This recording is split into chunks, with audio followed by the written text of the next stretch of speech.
नमस्कार, रूपांजलीज कुकिंगमध्ये सर्वांचे पुन्हा एकदा स्वागत। आज एक छान छोटीशी रेसिपी बघूया। मिक्स व्हेजिटेबल सूप बनवणार आहोत आपण आज। तुमची जर वेट लॉस जर्नी सुरू असेल तर हे सूप तुमच्या खूप कामाचं आहे। सर्व सीझनमध्ये बनवता येणारं आणि सगळ्यांनाच आवडणारं असं हे सूप आहे।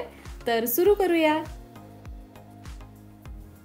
मिक्स वेज सूप बनवण्यासाठी आपण 4 प्रकारच्या भाज्या घेणार आहोत।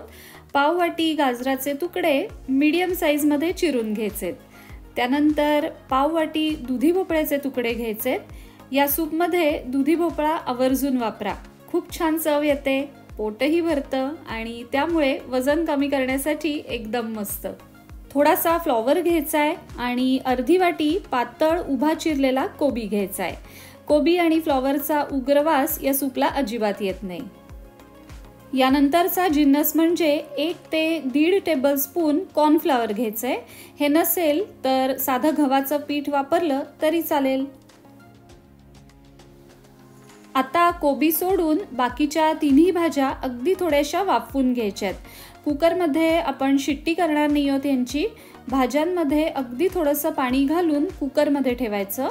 पहिली शिट्टी व्हायच्या आधीच गॅस बंद करायचा, म्हणजे भाज्या साधारण हाफ कुक करून घ्यायच्या। हे बघा, कुकरमध्ये साधारण 50% शिजवून घेतल्यात भाज्या। आता पॅन मध्ये अर्धा लिटर पाणी उकळायला ठेवायचं आणि त्यामध्ये हिरव्या मिरचीचा अगदी छोटासा तुकडा घालायचा। वाफवलेल्या भाज्याही घालून टाकायच्या। फक्त कोबी आत्ता नाही घालायचा, पातळ चिरलेला असल्यामुळे पटकन शिजेल, त्यामुळे नंतर घालूया।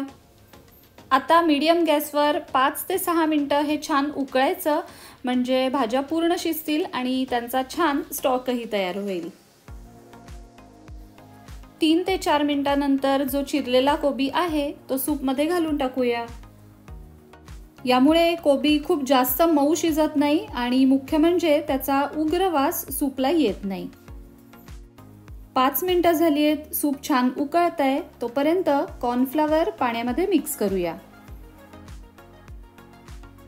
अर्धी वाटी पाण्यामध्ये कॉर्नफ्लॉवर घालून गुठळ्या होऊ न देता छान मिक्स करायचं।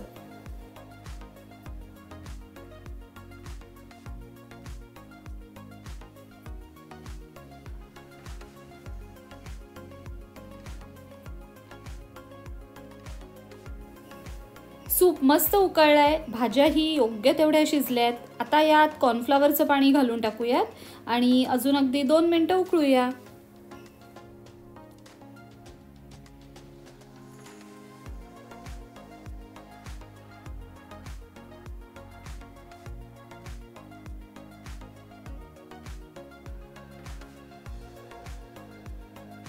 गॅस बारीक केलाय मी। आता यात चवीप्रमाणे मीठ, मिरपूड आणि दालचिनी पावडर घालून टाकायची।